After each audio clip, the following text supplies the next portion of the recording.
Panoorin natin ang pagbisita ni Eagle News correspondent Shel Tejada sa isang pinagmamalaking travel destination ng Iloilo.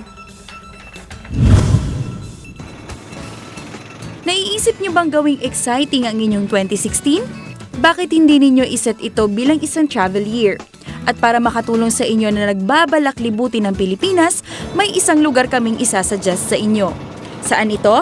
Tara samahan po ninyo kaming bisitahin ang isa sa pinagmamalaki ng Iloilo, ang Islas de Gigantes. Ang Islas de Gigantes ay nasa northeast part ng Panay.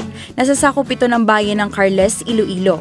At may dalawang malaking isla ito, ang Isla Gigantes Norte at Isla Gigantes Sur. Mula sa Maynila, pwedeng via plane or via bus hanggang sa Rojas, Capiz.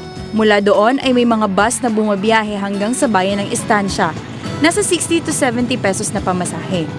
Pagdating naman ng Estancia, maaaring sumakay sa mga malalaking bangka na bumabiyahe diretso sa Islas de Gigantes. Nasa 70 to 80 pesos lang naman ang pamasahe. Pasok na pasok sa budget. Pero kung gusto ninyo ng pribadong bangka, pwedeng umarkila nito sa halagang 3,500 pesos para sa 2 araw. Kasama na ang island hopping. O diba, sulit na?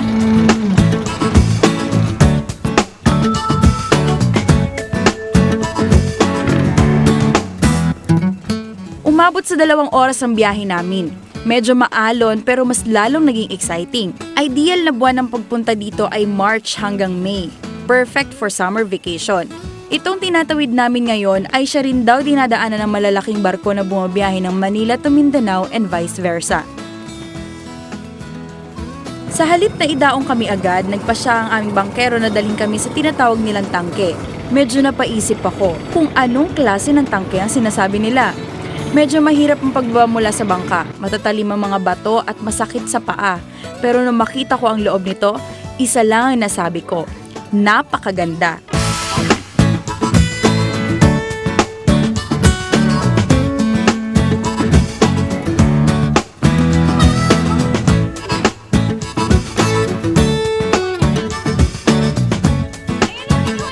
Low tide kaya konti lang ang tubig na pumapasok sa lagoon na ito.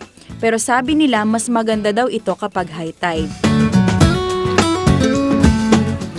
Ipinagmamalaki ng isla ang magaganda nitong dalampasigan na maihehilera sa mga nangungunang beaches sa Pilipinas. Maituturing na isang paraiso ang Islas de Gigantes. Perfect for a getaway para mag-distress matapos ang busy na buhay sa Maynila, lalo na sa mahihilig sa adventures. Ika nga, huwag maging dayuhan sa sariling bayan. Maraming lugar sa bansa na hindi pa natin nararating. Isama ninyo sa inyong itinerary ang Islas de Gigantes at tinitiyak naming bubusugin ang inyong mga mata ng mga islang ito.